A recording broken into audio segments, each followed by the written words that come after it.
More developers are expecting prices of new launches to rise. Now, when is this going to end? Hi everyone, I'm Alexa and welcome back to another episode of RE News.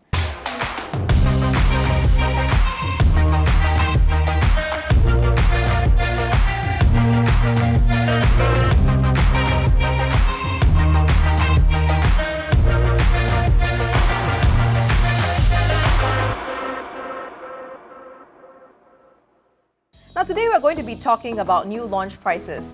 Now Singapore's new launches for the private condominium market has been heating up, and recent launches such as Piccadilly Grand have shown fervent demand despite tough macro conditions, and the prices of new launches have been steadily rising as well. Now developers are expecting it to go even higher. Now will this upward spiral ever end?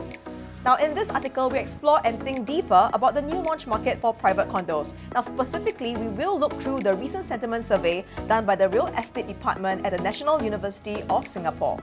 So now let's talk about the condition of new launches.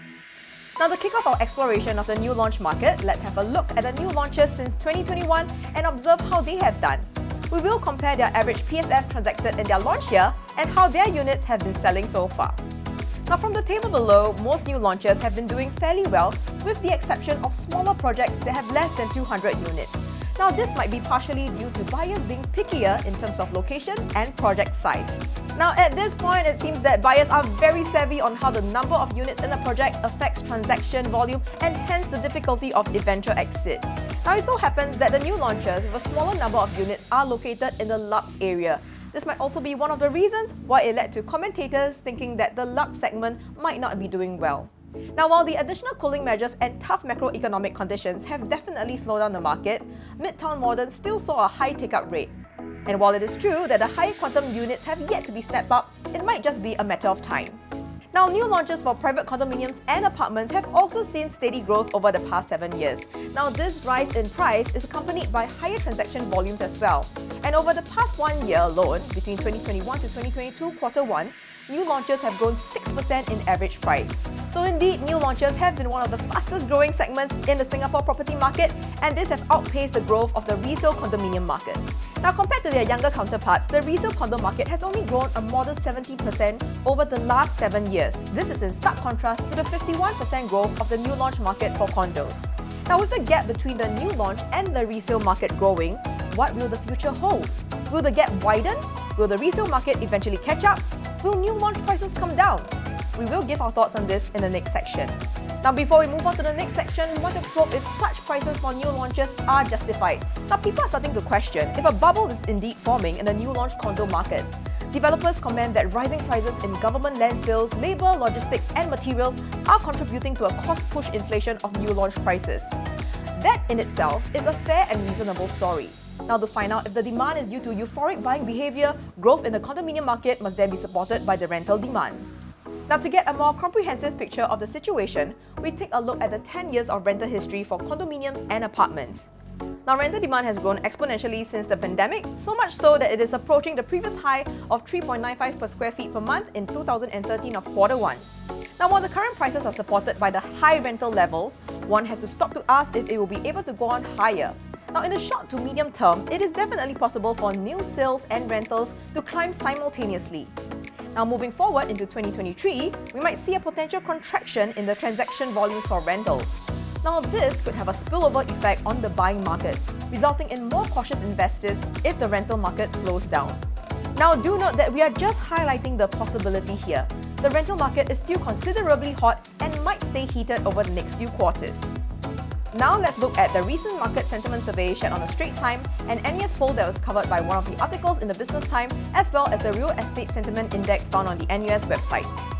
In the Business Times article, concerns were raised about the Lux market potentially facing a permanent decline in demand due to the cooling measures and market conditions. Now, while we might see this in smaller projects in the prime area, larger projects with good transaction volume might be able to hold on to their valuations and continue growing. Now, the Lux market might express volatility between different projects, but within projects that are deemed great investments, the general volatility is on the upside. Meanwhile, the main findings of the RESI survey revolve around developers and senior executive concerns of rising costs of construction, rising inflation and interest rates, and economic slowdown. However, the general sentiment on 2022 performance is still positive, with high hopes pegged to the recovery in prime retail. Now, the survey also expects developers to carry on with new launches at a higher price in the following months. Now, at this point, we would like to caution readers and raise a caveat on the resale survey from NUS.